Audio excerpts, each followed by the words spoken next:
kita mengucapkan puji syukur kita kehadirat Allah Subhanahu wa taala yang telah memberikan nikmat pada malam ini, masih kita diberi kesehatan sehingga kita dapat berkumpul dalam rangka pengajian mingguan. Mudah-mudahan niat kita, langkah kita tentunya mendapatkan ridho dari Allah Subhanahu wa taala. Amin ya rabbal alamin. Dan salawat serta salam marilah kita haturkan kepada junjungan Nabi besar kita Muhammad sallallahu alaihi wasallam dan para sahabatnya, para pengikutnya sampai yaumil qiyamah. Amin ya rabbal alamin.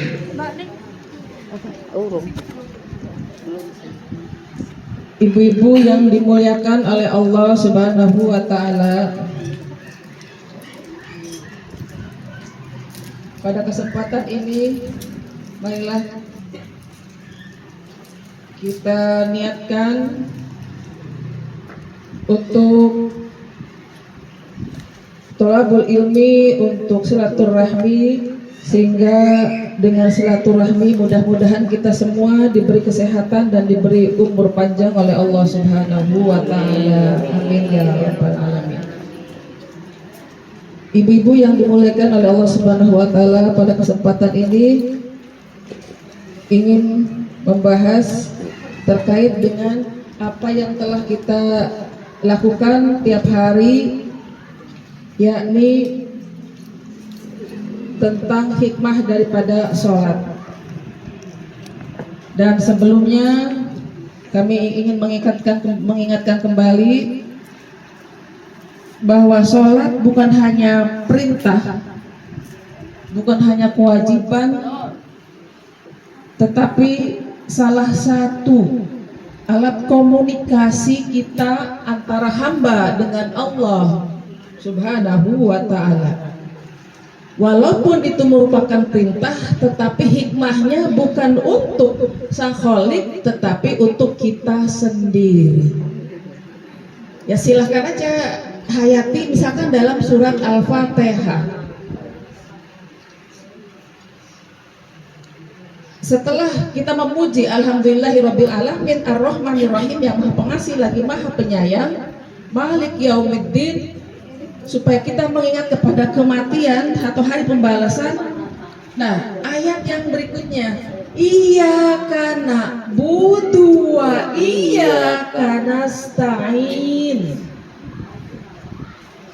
Nah, ketika kita mengucapkan iyyaka na'budu, tentunya kita lebih konsentrasi lagi bahwa dalam kehidupan ini kita betul-betul memerlukan Allah, memerlukan pertolongan Allah, agar doa-doa kita didengar oleh Allah.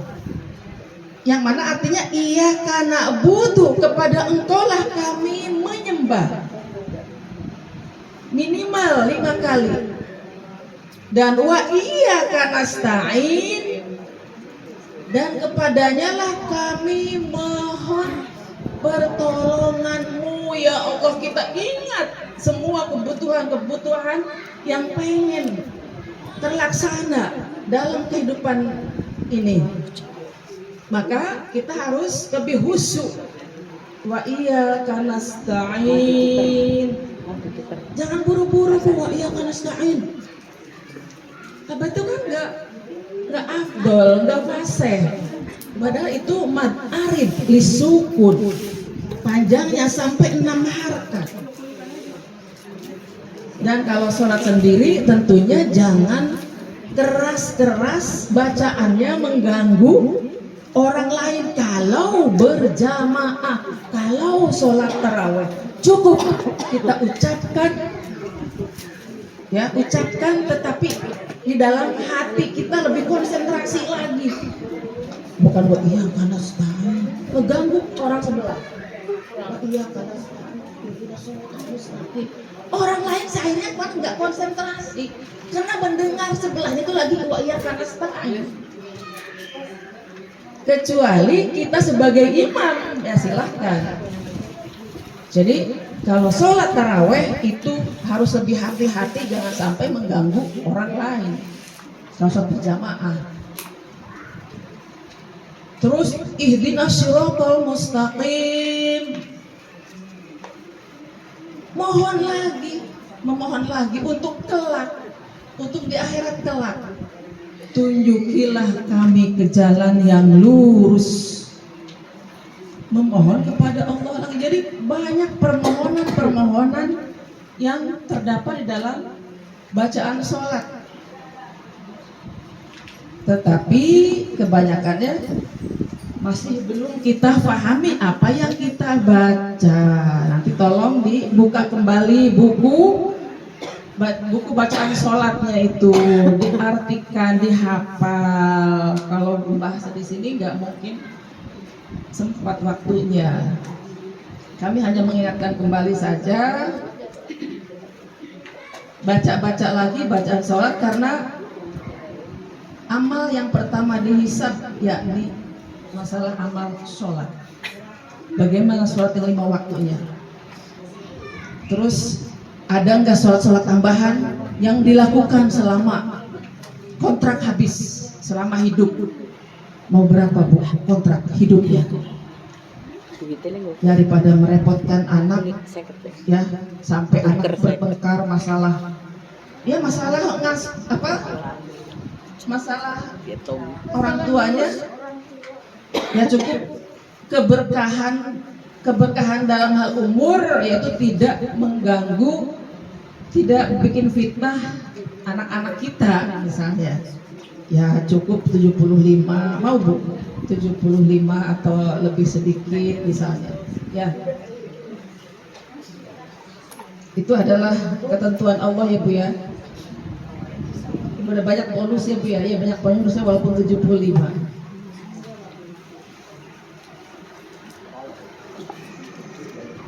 Kita mengingat pesan dari Sayyidina Umar Bu. Sayyidina Umar alaihi salam. Sayyidina Umar salah satu sahabat. Bagaimana sejarahnya? Umar bin Khattab, Umar radhiyallahu an, yakni seorang sahabat. Dia orang yang wataknya keras, tetapi ketika dia sudah memeluk agama Islam, maka dia orang yang paling setia kepada Nabi besar kita Muhammad Sallallahu Alaihi Wasallam. Umar bin Khattab berpesan untuk kita semua sebagai umat Nabi Muhammad tentang hikmah daripada sholat yang dilakukan tepat pada waktu.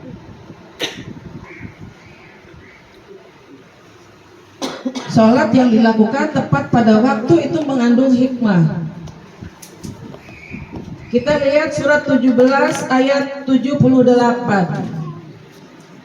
Surat 17, surat Al-Isra. Surat yang ke-17, surat Al-Isra,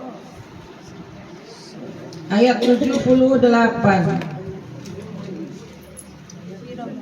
Ayat 78.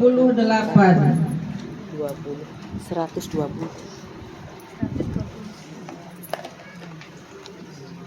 Ayat 78.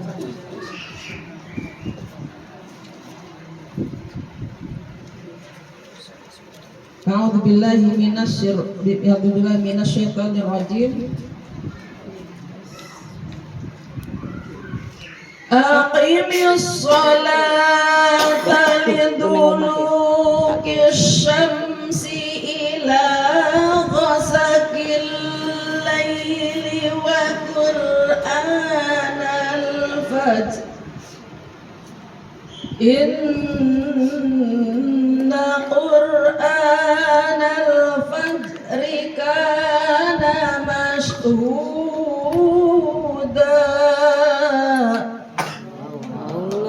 Lihat Bu artinya. Laksanakanlah sholat sejak matahari tergelincir sampai gelap malam, sampai gelapnya malam. Dan laksanakanlah pula sholat subuh Sungguh sholat subuh itu disaksikan oleh malaikat.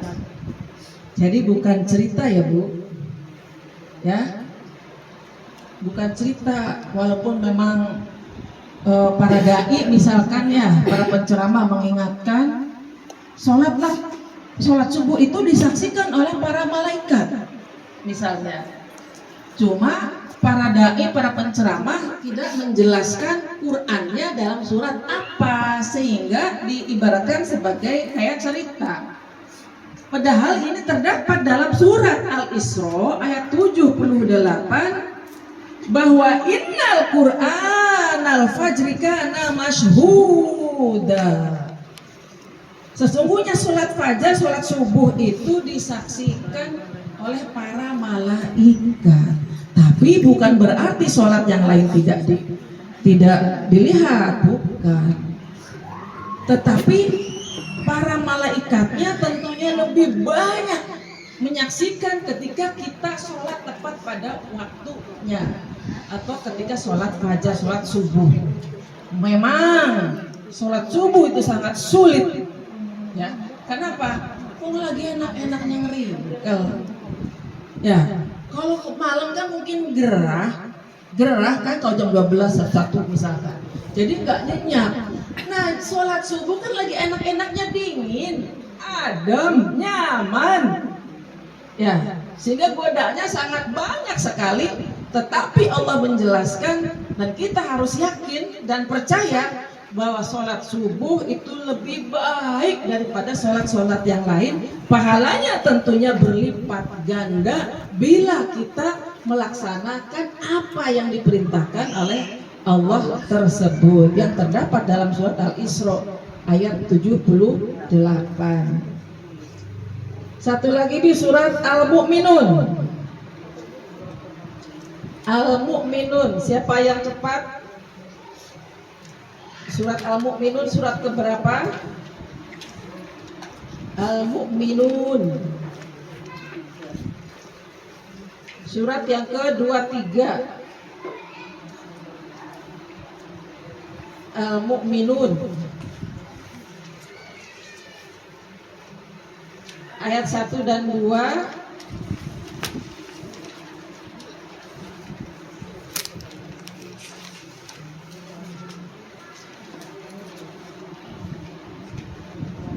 Satu dan 2.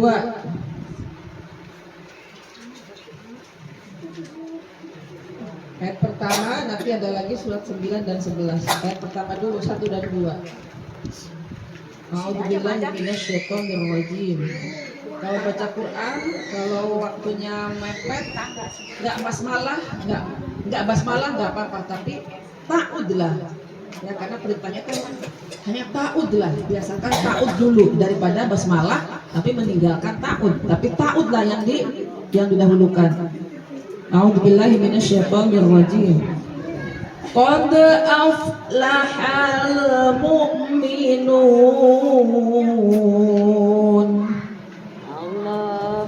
Sungguh beruntung orang-orang yang beriman. Yang beriman yang bagaimana? Alladzina hum fi salatihim khashi'un.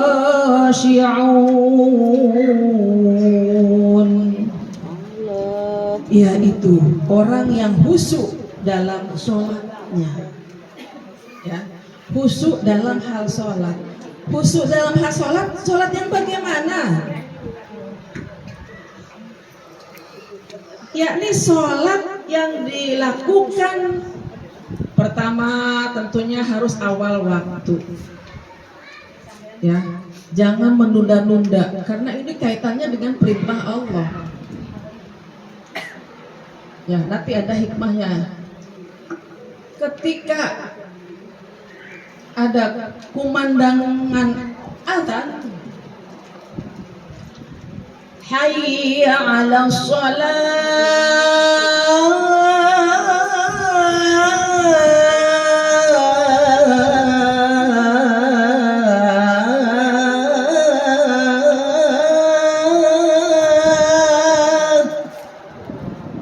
mari kita sholat. Ya, mari kita sholat. Makanya harus tahu artinya itu. Hayya 'alal falah.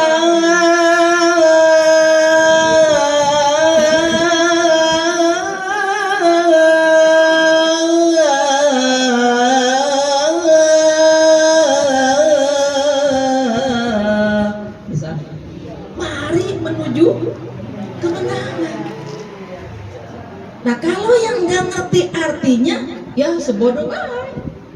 Baru juga ada, misalnya, masih lama waktunya, Isya sampai jam 2, jam 3. Tapi kalau yang sholat khusyuk itu yang bagaimana? Yang pertama itu tepat awal waktu dilakukan. Jadi kita harus segera ketika dikumandangkan azan.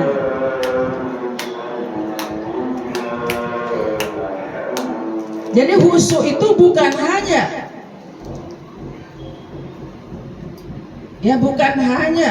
teorinya, tapi khusyuk dalam prakteknya. Yakni bacaan-bacaan sholat itu harus diartikan supaya kita konsentrasi. Ketika Robbi Gufirli, ya Allah ampunilah kami. Kalau kita memohon ampun kepada Allah, pasti Allah akan mengampuni. Mas Fabi dulu ya Bu, kita dengarkan apa? Kita lanjutkan ya Bu. Jadi ketika mengucapkan Robbi Gufirli, ya Allah ampunilah kami, warhamni, kasihanilah kami, wajburni, cukupkanlah segala kekurangan kami, warafa'ni, tinggikanlah derajat kami, wahdini, berikan kami petunjuk, wa'afini, kasihanilah kami, wa'fu anni, maafkanlah kami. Lengkap Bu, dunia dan akhirat. Ya. Tapi kenapa tidak berpengaruh untuk kehidupan? Misalnya, itu yang harus kita koreksi, introspeksi. Kok kayaknya sholatnya gak ada hikmahnya, gak ada faedahnya. Kenapa? Itu kalau misalkan belum hafal, ya dihafalkan sedikit demi sedikit. Waktu kita tuh sangat panjang, 24 jam, diambil 6 untuk tidur. Misalkan jangan lebih dari 6 ya Bu. Kalau ibu yang suka ngaji tapi tidurnya lebih dari 6 jam, berarti ibu masih nuruti hawa nafsu, bahkan itu termasuk orang yang kaslan, pemalas, ya, atau orang awam. Jadi silakan di otak-atik sampai jam berapa? 6 jam itu menurut kesehatan pun itu 6 jam menurut ilmu kesehatan. Nah, apalagi misalkan kita tahu bahwa kita gak boleh banyak tidur, tapi banyaklah beramal. Jadi harus kita di otak-atik, bila perlu ya 5 jam. Karena Rasulullah itu tidurnya 3 jam, 3 atau 4 jam, sepertiga malam. Maka kita umatnya wis orpapalah 5 jam. Nawar, ya. Karena kita bukan nabi, ya nggak apa-apa ya. Nawar lah. Jangan sampai 7 jam, 9 jam misalnya. Itu kebanyakan tidur. Jadi sholat khusyuk itu di samping bacaannya kayak tadi, ya kana budu ya kana stain, berarti itu mad arid disukun, itu harus agak panjang bacaannya supaya bacaannya kita, bacaan sholatnya tartil. Ibu-ibu jamaah rahimakumullah, tadi hikmah daripada sholat awal waktu itu apa? Yang pertama, sebagai amalan yang sangat dicintai oleh Allah Subhanahu wa Ta'ala. Mau nggak Bu? Amaliyah kitanya, pahalanya itu mengalir berlipat ganda karena amalan yang dilakukan kita itu sesuai dengan hukum syariat, yakni sholat tepat pada waktunya. Karena sholat itu tepat pada waktunya, misalkan kalau dohor jangan lebih dari jam 12.15, bolehlah nawar misalnya. Asar 3:30, maghrib kecuali yang urgent ya, misalkan dalam perjalanan itu beda lagi. Ini mah kalau kita berada di rumah. Isya misalkan tadi itu sudah berarti jam 7.15 sampai panjang, tapi lebih baiknya yakni dilakukan dengan awal waktu karena pahalanya amalan itu lebih dicintai oleh Allah daripada amalan yang lain. Tuh, itu nomor 1. Bagaimana hadisnya? Rasulullah bersabda yang artinya amalan yang dicintai Allah yakni sholat tepat pada waktunya. HR Muslim, riwayatnya riwayat Muslim, nggak bisa diganggu gugat, udah pasti paten sahih. Ya karena diriwayatkan oleh orang yang sahih dalam meriwayatkan hadis. Jadi bahwa dilakukan ya sholat pada tepat waktu karena sholat itu pahalanya berlipat ganda dan sangat dicintai oleh Allah Subhanahu wa Ta'ala. Ketika hayya 'alas sholat, bergegas sholat. Nah, bagaimana kalau misalkan kita sibuk masak? Kita sebelumnya kan udah tahu waktu dohor jam sekian, masak lamanya 1 jam, bila bikin rendang 2 jam, ya dikira-kira aja, jangan masak 11:30 baru tukut misalkan ke dapur. Ya, itu misalnya. Atau jam 11 baru ke warung. Di warung ketemu sama temen, ngobrol lama. Nyampe rumah jam 12 kurang 15. Belum. Itu kan berarti memanage waktunya nggak pas. Jadi harus dibagi-bagi waktunya. Ke warung harus pagi. Ya, setelah sholat duha bergegas misalnya, cepat masak. Jadi jam 11:30 karena tadi sarapannya nggak nasi misalnya ya, apa 11:30 maka setelah makan kalau sudah sholat perut pun kenyang, sudah makan siang, berarti kita tinggal tadarus yang sebanyak-banyaknya misalnya ya, karena waktunya senggang, waktunya makan sudah ya. Jangan kalau makan mah misalnya setengah jam, sholat mah cuma 4 menit misalnya, jadi kurang. Yang kedua, gerak cepat.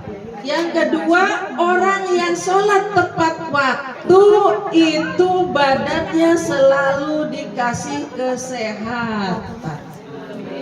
Amin. Ini menurut Umar bin Khattab. Ya, yang sholat tepat waktunya itu insya Allah jangan sedikit-sedikit sakit. Kenapa sedikit-sedikit sakit terus? Misalnya, karena ya itu. Kenapa? Ya mungkin dia diet, nggak makan nasi lah. Padahal dokter itu menganjurkannya harus makan nasi sebagai makanan pokok. Hanya jangan berlebihan misalnya. Ya jadi yang sakit-sakit itu biasanya kurang makan, kurang duit. Nah itu nomor 10 bunda. Ya yang ketiga, insya Allah derajatnya akan diangkat. Derajatnya akan diangkat oleh Allah Subhanahu wa Ta'ala karena sholatnya tepat waktu. Sebagaimana sabda Rasul. Sabda Rasul yang artinya amalan yang paling tinggi, ya, amalan yang paling tinggi. Amalan yang paling tinggi yaitu sholat di waktu yang tepat atau awal. Rawahul Abu Dawud, rawahulnya. Jadi kalau kita sudah dijelaskan bahwa sholat tepat waktu itu banyak hikmahnya, maka kita tinggal melaksanakan dan yakin bahwa apa yang dijelaskan oleh sunnah-sunnah yakni hadis itu tentunya pasti sesuai dengan apa yang dijelaskan oleh baginda Rasul. Yang keempat, rumahnya diberi keberkahan di dalam kehidupannya diberi keberkahan. Orang yang sholat tepat waktu tentunya jangan ibunya doang ya, jangan bapaknya doang, yakni semua yang ada di dalam rumah itu, ya, anak-anaknya selalu ditekankan oleh ibu bapaknya supaya sholat tepat pada waktunya, dijelaskan bagaimana hikmahnya, bagaimana sih keberkahan di dalam rumah itu. Dalam rumah tangganya tentunya memiliki ketenangan, ya, memiliki ketenangan, pada sehat semua, konsisten dalam melakukan kebaikan-kebaikan, terus yang namanya kebaikan dilakukan oleh keluarga tersebut, dan walaupun dia ada ujian, dia selalu sabar dalam menghadapinya. Jadi bukan berarti terlepas dari ujian dalam rumah tangga, ujian di dunia itu pasti semua orang pasti akan mengalaminya. Memang waktunya itu pasti berbeda-beda, ya Bu ya, berbeda-beda. Yang terakhir, wajahnya itu bersinar, ada cahaya, ya. Bukan disinar, bukan hasil operasi, Mengkilat. bukan hasil operasi plastik. Sinar di sini berarti ada cahaya bersih di wajahnya itu, bukan jadi nggak kayak orang gimana sih, kalau banyak pikiran tuh gimana? Kelihatan ceria gitu. Jadi dia mah selalu tenang kelihatannya gitu, nggak ruwet. Kelihatan Ya, ceria. Kelihatannya ceria, walaupun di dalam Hatinya. dompetnya hanya tinggal 100.000 misalnya. Lumayan, 100.000 bisa 2 hari karena makannya sama sayur saja, nggak apa-apa. Ya nggak apa-apa Bu RT, kan di akhir bulan misalnya, nggak apa-apa.